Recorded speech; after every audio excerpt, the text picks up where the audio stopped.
अच्छा काली भैया बाड़ा मंच पर बैठ जाए, रोआ सब बैठ जाए।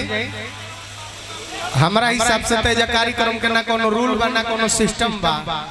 जब जकरा मन करता हाथ में माइक ले लेता।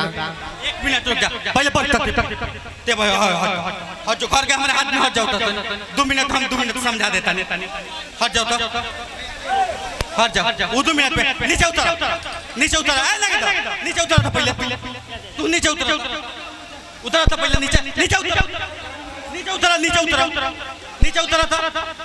नीचे उतरा है ना भैया हटाओ तो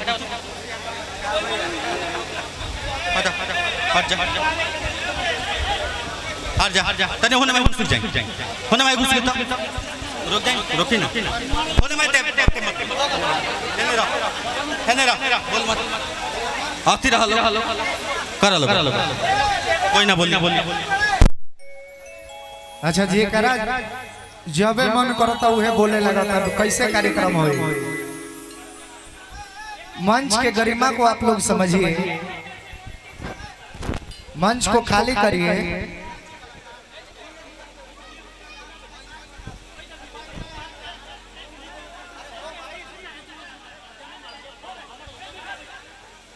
अरे बैठो लोग भैया, काहे लागू के गोहार कोइले बड़ लोग बैठो लोग।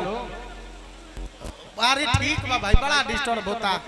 बैठी ना के बैठाई सब के बैठ जाए। अब अभी से कुछ ना होगा, आपको बोलना ही नहीं पड़ेगा बैठने के लिए। देखिए एक बात पर सब लोग बैठ जाएंगे, देखिएगा। साज बजाइए, आप लोग बैठ जाए, आप लोग अपने बैठ जाएंगे। जाइए तब जाइए। प्रदुमन एगो बात बहुत अच्छा बोले हैं बाबू हमार, माइक कोई आदमी मत ले लीजिए अपने हाथ में, आ कोई आदमी एक घर का मालिक मत बन जाइए। अभी के बाद न कोई आदमी माइक लेंगे न बिना परमिशन के कोई आदमी स्टेज पर बोलेंगे। ताली बजाइए बात पर आप लोग। और किसी को साइड कराने की जरूरत नहीं है, आप लोग अपने आप से, हमको उठने का औकात ही नहीं है। आप मैं विकलांग होकर कहता हूँ, आप लोग अपने आप साइड हो जाइए। जिसको हाथ जा रहा है, जिधर हाथ जा रहा है आप लोग पीछे पीछे हो जाइए। देखिए कोई आदमी का माइक लेने का भी जरूरत नहीं है। कलाकार जब इंसल्टी कर देगा मेरा समाज के, तो वो कला नहीं है। कलाकार आया है तब मेरा भी बड़ाई करे, अपना भी बड़ाई पाके जाए। अभी के बाद ना कोई दोनों भाई से माइक लेगा, न स्टेज पर डिस्टर्ब करेगा, ना कोई फरमाइश।